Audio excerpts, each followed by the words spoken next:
Isang mapagpalang hapon po sa ating lahat.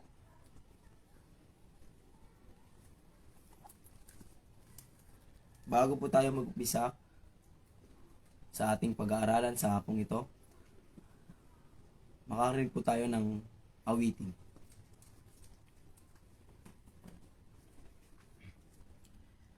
There's a land that is fairer than day, and by faith we can see it afar. For the Father waits over the way to prepare us the dwelling place there. In the sweet by and by, we shall meet on that beautiful shore. In the sweet by and by, we shall meet on that beautiful shore.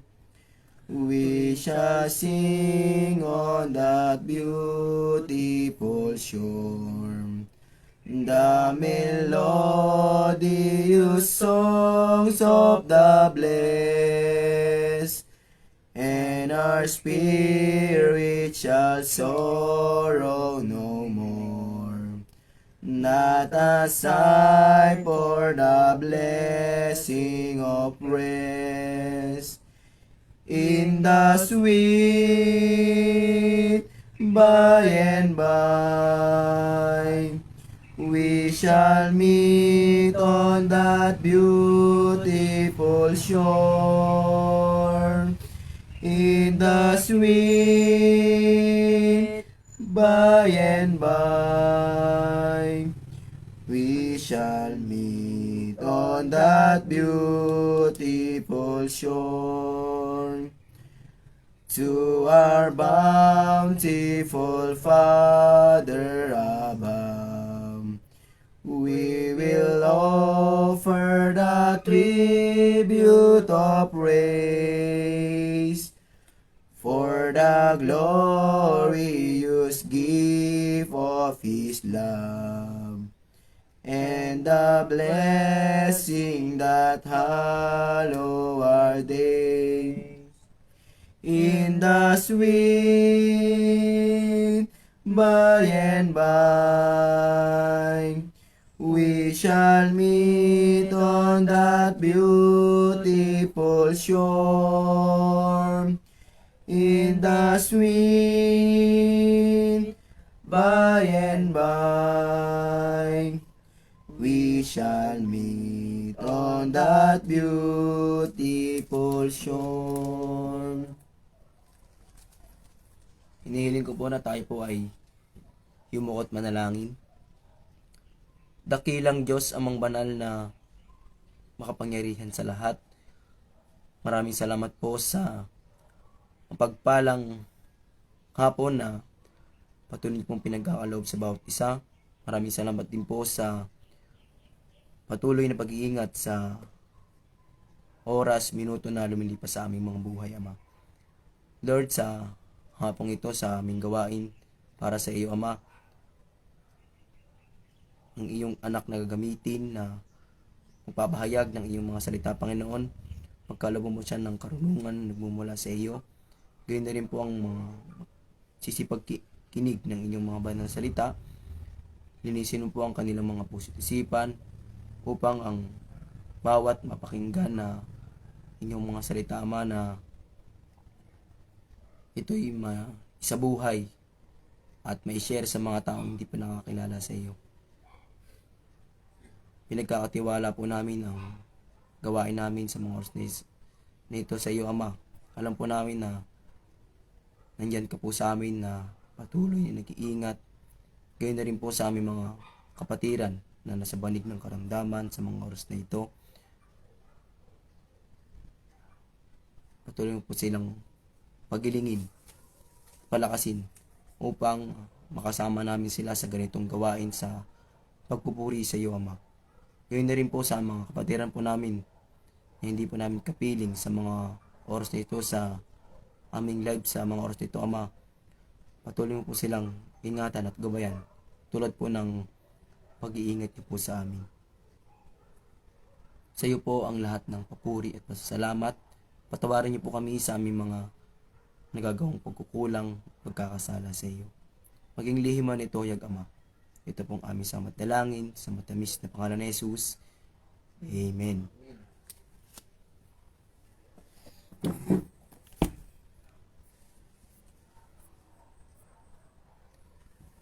Bago po ako magmisa, babatiin ko muna po yung bawat isa sa atin na nanonood, nakikinig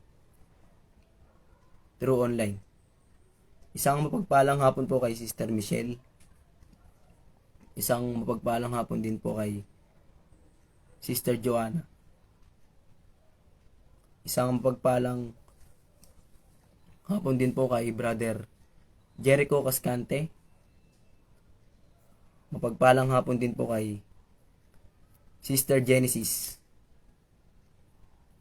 Mapagpalang hapon din po kay Pastor Chito. Isang mapagpalang hapon din po kay Brother Nardin. Isang mapagpalang hapon din po kay Pastor Eugene.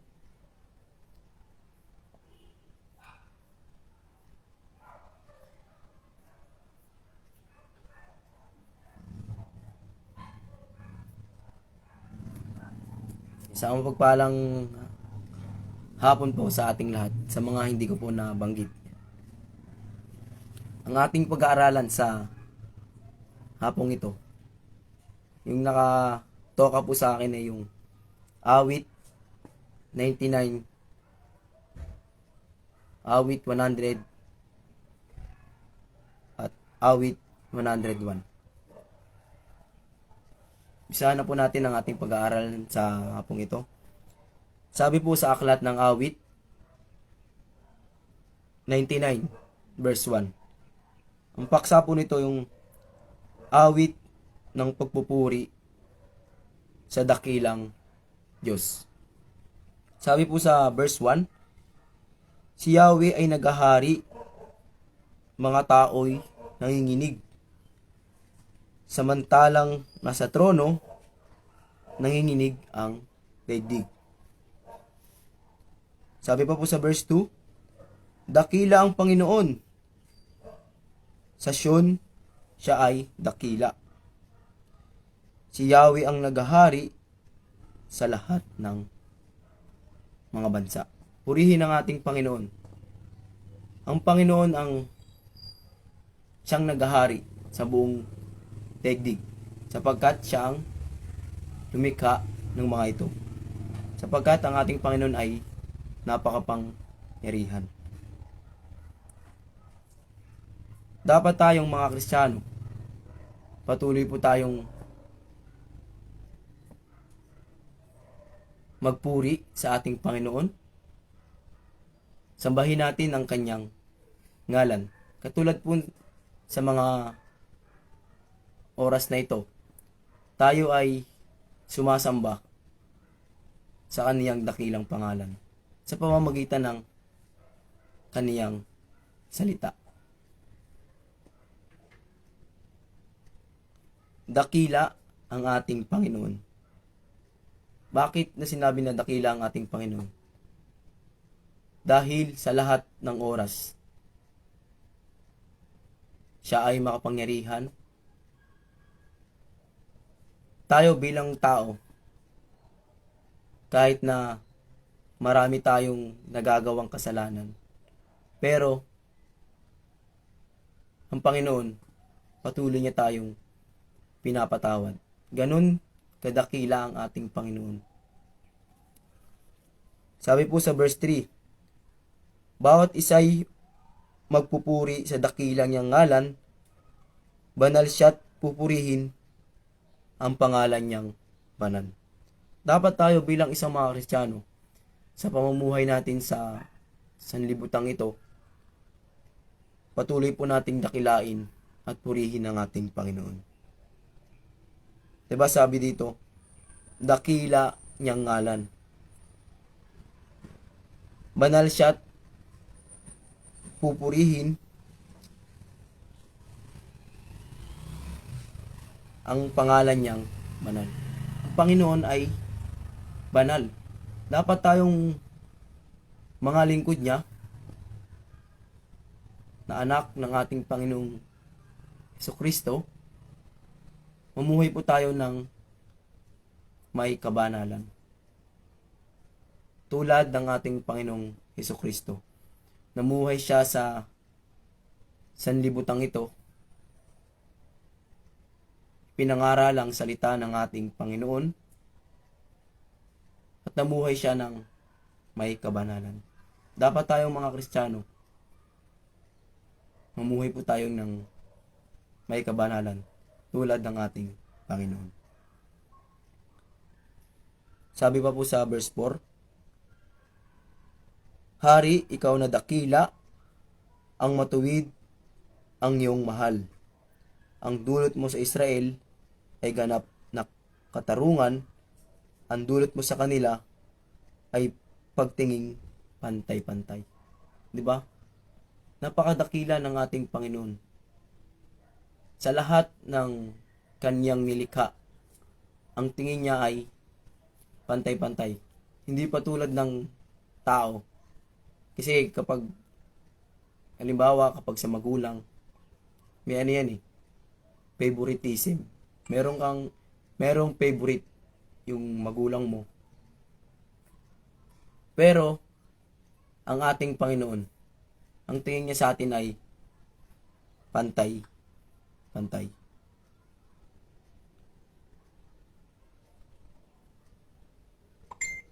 Mamuhay tayo ng may matuwid na pamumuhay. Diba sabi sa verse 4 yung unang-una po, ang matuwid ang iyong mahal. Dapat tayong mga Kristiyano, mamuhay po tayo ng matuwid. Mamuhay po tayo ng may halimbawa ng ating Panginoon. Tayo ay kanyang mamahalin. Sa verse 5 po, si Yahweh na ating Diyos ay lubos na papurihan. Sa lahat ng oras, papurihan natin ang ating Panginoon sapagkat siya ay dakila at banal. Sa harap ng trono niya isambahin ang ngalan niyang banal. Ngayong oras, tayo ay patuloy na nagpupuri sa ating dakilang Diyos. Number 6 po, si Moises at si Aaron, mga saserdote niya, at si Samuel na may lingkod na sa kanya ay sumamba. Diba? Ang mga propeta ay sumasamba rin sa ating Panginoon. Tayo pa kaya na kanyang lingkod, patuloy natin siyang sambahin at purihin sa lahat ng pagkakataon. Sapagkat ang ating Panginoon ay dakila sa lahat. Sabi pa po sa kadugtong number 6, nang si Yahweh ay dalanginan, dininig naman sila. Napakabuti ng ating Panginoon. Ano man yung ating hilingin. Pero may pagkakataon po kapag tayo ay nananalangin sa ating Panginoon. Meron pong time na yung mga panalangin natin hindi nasasagot. Kasi meron tayong panalangin na halimbawa, kapag nanalangin ka, Lord, bigyan niyo po ako ng kotse. Pero hindi binigay ng ating Panginoon.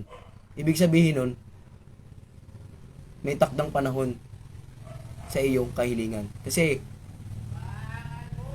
sa hiningi mong kotse, baka doon ka madisgrasya.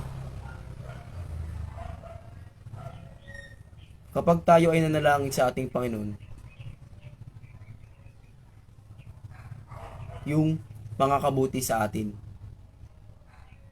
Halimbawa, hiniling mo na ingatan niyo po ang aking mga mahal sa buhay. Yun, napaka the best na panalangin.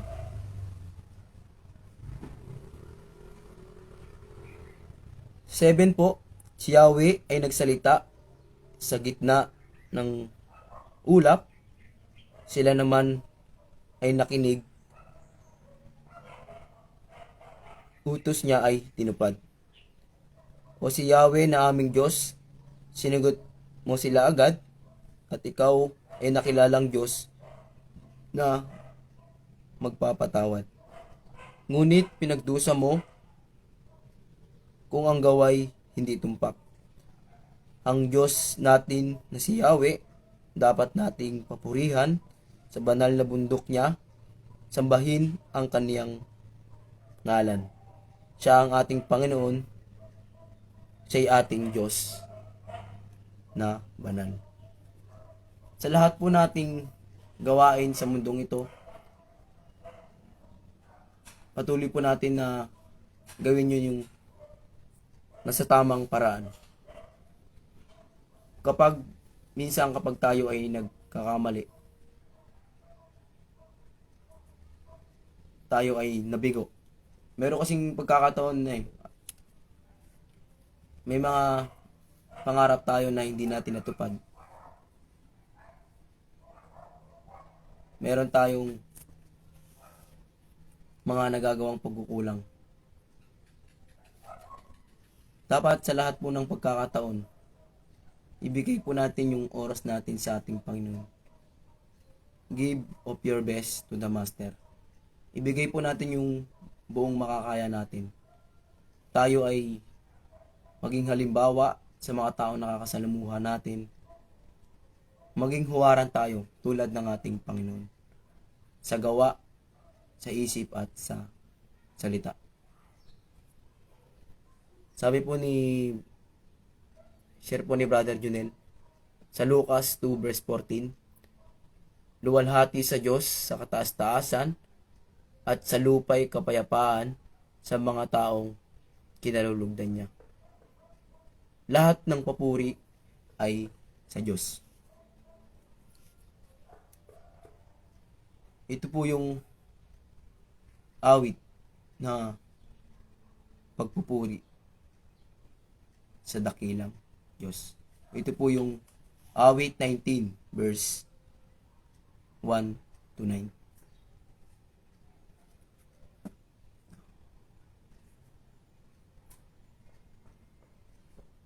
Sa awit 100 na po tayo. Awit ng pasasalamat. Sabi po dito, umawit sa kagalakan ang lahat ng mga bansa. Si Yahweh ay pupurihan, paglingkuran siyang pusa. Lumapit sa harap niya at umawit na may tuwa.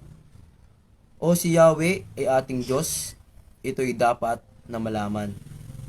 Tayo'y kanyang lahat, tayong lahat na nilalang. Lahat tayo'y bayan niya, kabilang sa kanyang kawan. Umawit sa kagalakan ang lahat ng mga bansa. Sa lahat ng pagkakataon. Sa lahat ng oras ng ating buhay sa mundong ito. Si Yahweh ay papurihan. Ano man yung ginagawa natin sa pang-araw-araw, taas po natin ng pangalan ng ating dakilang Diyos. Sapagkat napakalaki ng kaniyang sakripisyo para sa atin. Binigay niya yung kaisa-isa niyang anak para tubusin tayo sa ating mga kasalanan. Bilang ganti sa ginawa ng ating Panginoon na kanyang sinakripisyo yung kaisa-isa niyang anak. Dapat tayong mga Kristiyano, tayong mga makasalanan, patuloy nating paglingkuran ang ating Panginoon hanggang sa kauli-hulihan ng ating pamumuhay. Sapagkat ang buhay natin ay hiram lamang. Hindi po natin alam kung kailan kukunin ng ating Panginoon ng ating mga buhay.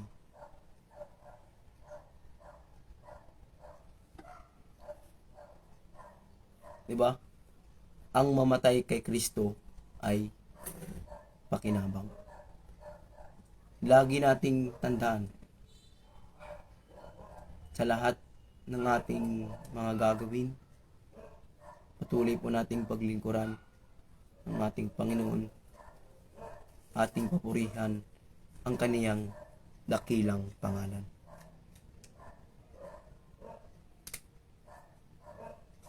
Kapag tayo ay naglilingkod sa Kanya, lumapit sa harap niya at umawit na may tuwa. Napakasarap pong umawit ng papuri sa ating Panginoon. Hindi naman po require yung pangit yung boses mo, maganda yung boses mo. Hindi po require yun sa pag-awit sa ating Panginoon. Ang mahalaga po, yung buong puso ka na umaawit sa ating Panginoon. Masarap pong umawit ng buong puso na papuri sa ating Panginoon. Napakasarap sa feeling yun. Yung magpupuri ka, aawit ka ng papuri sa ating Panginoon, di ba? Napakasarap sa feeling. Sa lahat po ng pagkakataon, purihin natin ng ating Panginoon. Higit sa lahat, patuloy tayong maging halimbawa sa lahat ng pagkakataon. Sabi po sa awit 100 verse 4, pumasok sa kanyang templo na ang puso'y nagdiriwang. Yan, di ba? Sa Sunday po, sa ibang congregation ay magpi-face to face na. Kasi sa ibang lugar po ay medyo maluwag na. Pero dito sa Cavite po medyo mahigpit pa. Sa lahat po ng pagkakataon, purihin natin ang ating Panginoon. Sabi po ni Pastor Chito, ang pagpapasalamat ay papuri ay magkasama. Pasasalamat sa pamamagitan ng ating pagsalita. Pasasalamat sa pamamagitan ng pakikipaglaban sa kasalanan at sa kasamahan. Maraming salamat po sa mga nag-share. Kapag tayo ay papasok sa simbahan, di ba napakasarap po sa feeling. Bibigay ka ng oras para sa ating Panginoon. Bibigay mo yung papuri mo at pagsamba mo sa ating Panginoon. Napakasarap po na maglingkod sa ating Panginoon. Tuloy ko po sa verse 4. Umaawit, nagpupuri sa loob ng dakong banal. Sinasabi po dito, ito yung church. Dakong kabanal-banalan. Dito tayo sumasamba at nagpupuri sa ating Panginoon. Nagbubulay-bulay ng salita ng ating Panginoon. Purihin ang ngalan niya at siya'y pasalamatan. Purihin natin ang ating Panginoon. At sa lahat ng pagkakataon, patuloy natin siyang pasalamatan.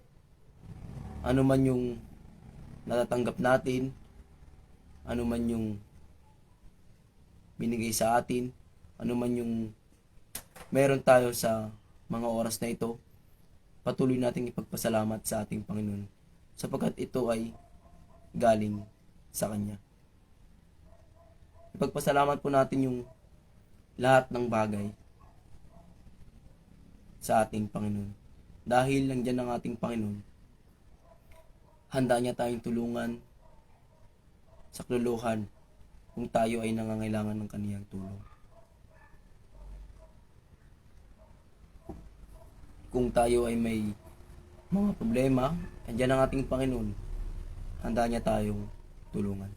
Tulad po ng sinabi sa Pilipos 4:13, kung tayo ay nanghina, tayo ay nahihirapan sa ating nararanasang pagsubok, nandiyan ang Panginoon, tayo ay kanyang tutulungan. Sa Pilipos 4:13, ang lahat ng ito'y magagawa ko dahil sa lakas ng kaloob sa akin ni Kristo. Meron pong pagkakataon na tayo ay nahihirapan na, tayo ay sukong-suko na, give up na sa ating nararanasang pagsubok. Lagi po nating tandaan, nandiyan ang ating Panginoon. Bibigyan niya tayo ng lakas kung patuloy tayong manghingi sa Kanya ng kalakasan upang mapagtagumpayan natin yung mga kinaharap nating problema. Sapagkat ang mga suliranin natin sa ating mga buhay, ito ay dito tayo magiging matibay sa ating pananampalataya sa ating Panginoon. Higit sa lahat, yan magiging matibay yung relasyon natin sa ating Panginoon. Sabi po ni Brother Narvin, ang Diyos natin na si Yahweh, dapat nating parangalan. Sa banal na bundok, niya ay sambahin ang kaniyang ngalan. Si Yahweh na ating Diyos ay banal. Purihin po ang ating Panginoon sa lahat ng oras. Sabi po sa verse 5, mabuti ang Panginoon, pag-ibig niya ay walang hanggan. Siya ay Diyos na mabuti, laging tapat, kailanman. Napakabuti ng ating Panginoon sa atin, na nandiyan siya na patuloy na tayo ay pinahihiram ng hiram na buhay, tayo ay kanyang iniingatan, binibigyan niya ng kasuotan, binibigyan niya ng pagkain, pag-iingat sa mga mahal natin sa buhay. Napakasarap po sa feeling, di ba? Ang lahat ng ito ay dapat nating ipagpasalamat sa ating Panginoon sapagkat sa Kanya ito nanggaling.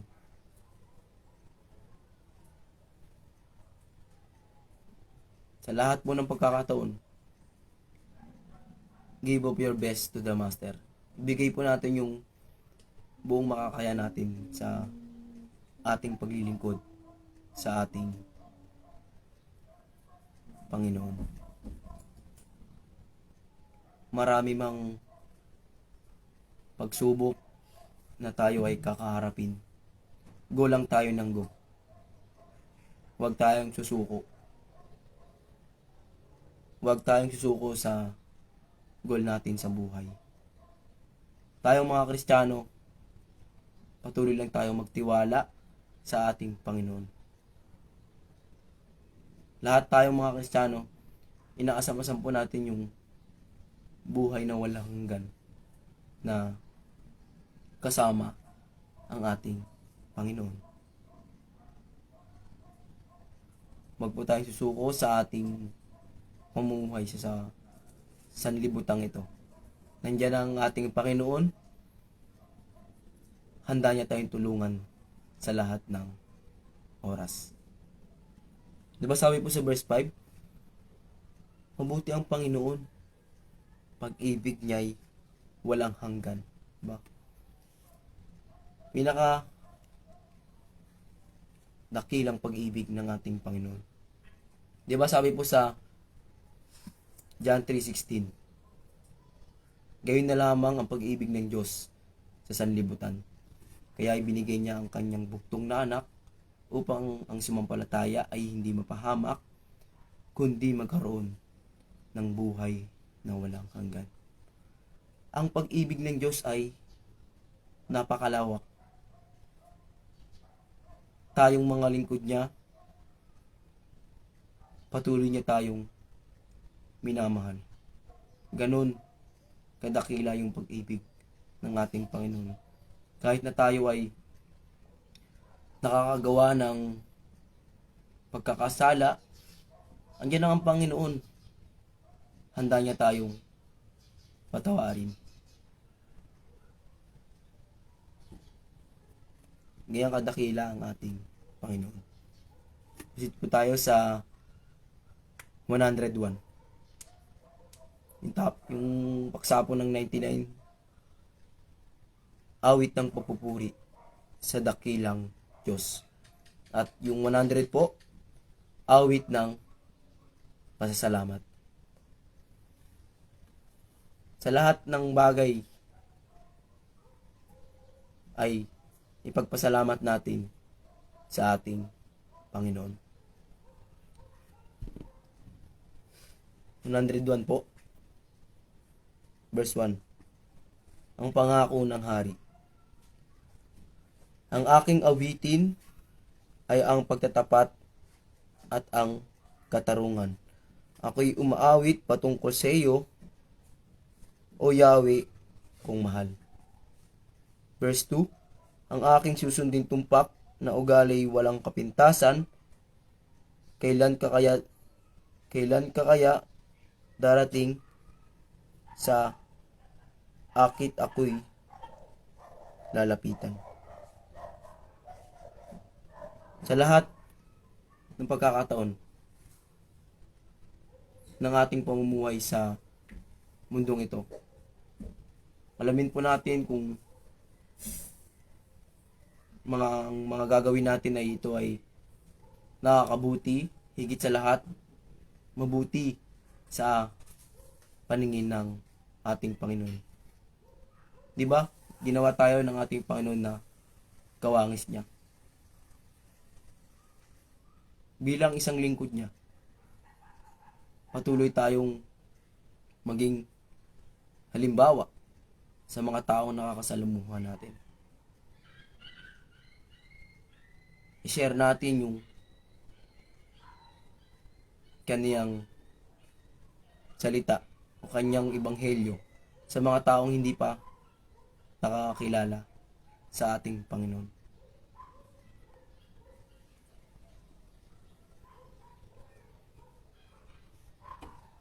Malinis ang budhing mamumuhay ako sa aking tahanan. Mamuhay po tayo na may malinis na pamumuhay. Tulad po ng ating Panginoong Jesucristo. Namuhay siya ng patas. Tulad ng isang tao. Hindi siya nandaya. Lumaban siya ng patas. Patuloy na ipahayag yung salita ng ating Panginoong Jesucristo. Verse 3, sa buhay kong ito, ang gawang masamay, di ko tutulutan. Ang sinumang tao ay gawa ay masama, di ko sasamahan. Sa lahat po ng pagkakataon, patuloy po tayong gumawa ng mabuti. Diba, sabi po dito, ang sinumang tao ay gawa ay masama, di ko sasamahan. Sa verse 4 po, aking sisikapin na ang masunod ko'y ang gawaing tapat, maging sa isipan, di ko iisipin ang gawang di tumpak. Sikapin po natin na masunod ang gawaing tapat, gawaing mabuti, gawaing may halimbawa sa ating Panginoong Hesukristo. Sa lahat ng ating gagawin, isipin po muna natin kung makakabuti ba ito, makakasama.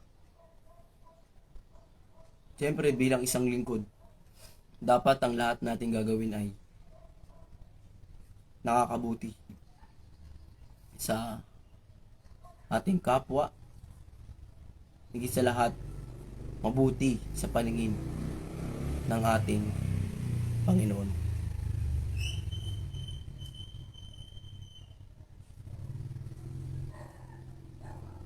Maging sa isipan, di ko iisipin ang gawang hindi tumpak.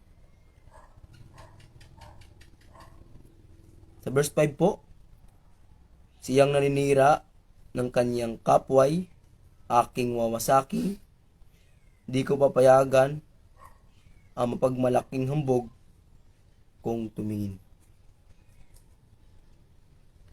Verse 6, ang lahat ng tao ay nagtatapat sa Diyos. Ako ay kaisa. Maging tapat tayo sa lahat ng pagkakataon. Sa aking palasyo ay papayagan ko na doon matira, kung tunay na tapat ay tutulutan ko na maglingkod sila. Verse 7, sa aking palasyo, yaong sinungaling, hindi ko papayagan, sa aking harapan, ang mapagkunwari, hindi ko tutulutan. Lahat ng masama, araw-araw, sila'y aking wawasakin. Lahat ng masama sa lungsod ng Diyos ay palalayasin. Makikita po natin yung mga taong suwail na hindi gumagawa ng mabuti sa paningin ng ating Panginoon.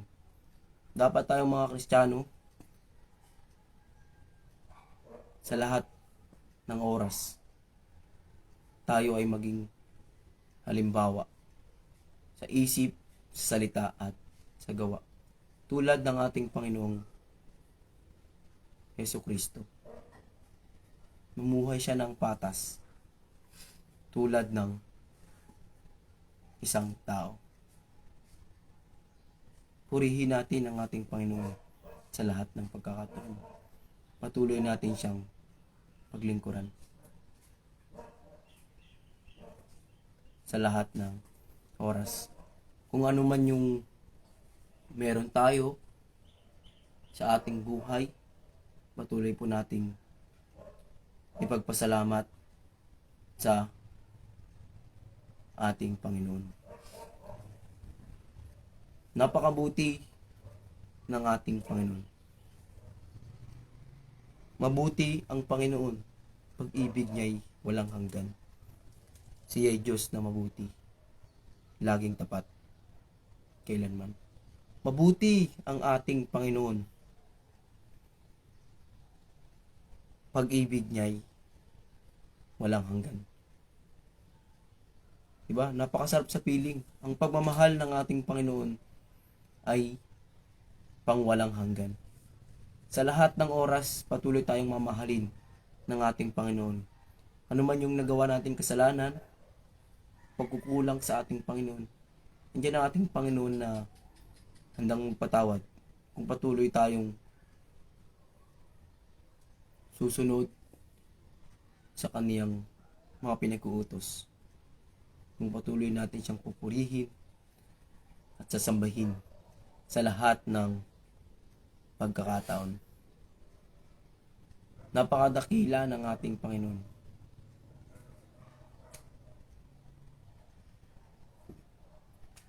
Ito po yung ating pag-aaral sa oras na ito.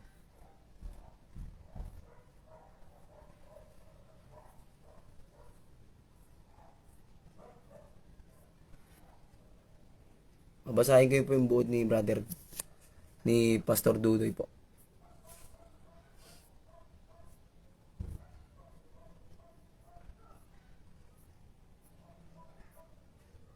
Sa dulo lang ata.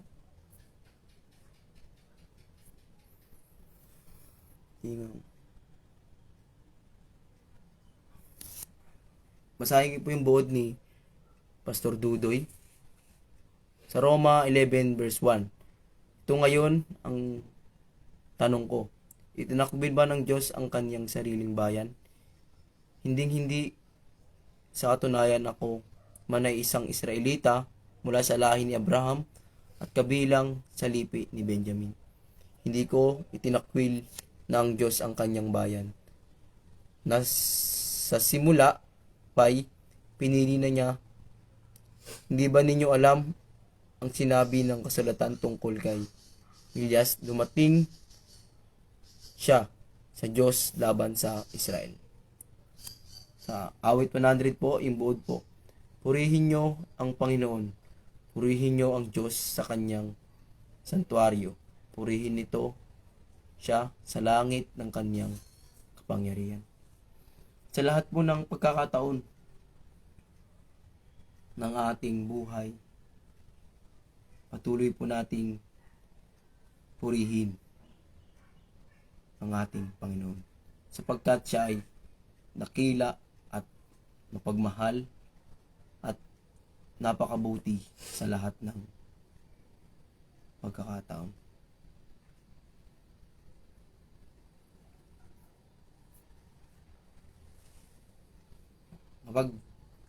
Isang mapagpalang hapon po sa ating lahat.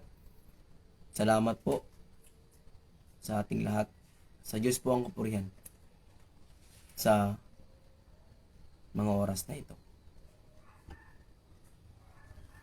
Tayo po ay yumukot manalangin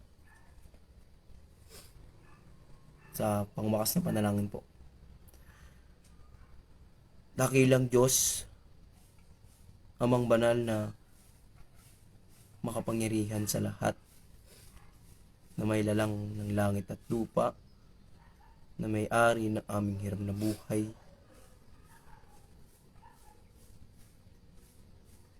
Patuloy ko po namin pinasasalamatan sa lahat ng pagkakataon. Maraming salamat po sa pag-iingat sa bawat oras na lumilipas sa aming mga buhay. Maraming salamat din po sa walang sawang biyaya na patuloy niyo pong pinagkakaloob sa bawat isa sa amin. Maraming salamat po sa aming nakakain, susuot. Maraming salamat po sa pag-iingat sa aming mga mahal sa buhay. Nandiyan ka po na nag-iingat sa amin sa lahat ng oras. Maraming salamat po sa tapos mo ng gawain sa mga oras na ito. Sa lahat po ng pagkakataon, Ama, patuloy ka po namin sasalamatan at pupurihin ang iyong dakilang pangalan. Tulungan niyo po kami na inyong mga anak. Tulungan niyo po kami na patuloy na maging halimbawa sa isip, salita at sa gawa. Higit sa lahat, may bahagi po namin ang inyong salita sa mga taong hindi pa nakakakilala sa iyo, Ama. Tulungan niyo po kami na maging karapat dapat sa iyong paningin. Sa lahat po ng aming mga gagawin, tulungan niyo po kami na ang bawat gagawin po namin sa mundong ito ay kalugod-lugod sa iyong paningin.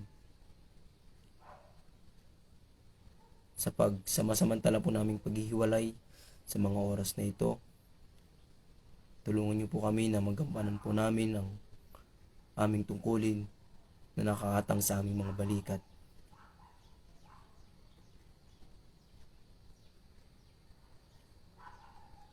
Tulungan niyo po kami sa aming mga kahinaan. Marami man kaming problema, pagsubok na harapin sa mundong ito. Alam po namin, Ama, na nandyan ka, na handa kaming tulungan, na mapagtagumpayan ng mga pagsubok na aming kinaharap. Pag-isahin niyo po kami sa iisang pananampalataya at iisang pag-ibig. Sa lahat po ng oras, pupurihin ko po namin, Ama. Patawarin niyo po kami sa aming mga nagagawang pagkukulang at pagkakasala sa inyo. Maging lihim man ito, Hayag Ama. Sa iyo po ang lahat ng papuri at pasasalamat. Ito po ang aming samantalangin sa matamis na pangalan ni Jesus. Amen. Amen. Isang mapagpalang hapon po sa ating lahat. Sa Diyos po ang kapurihan.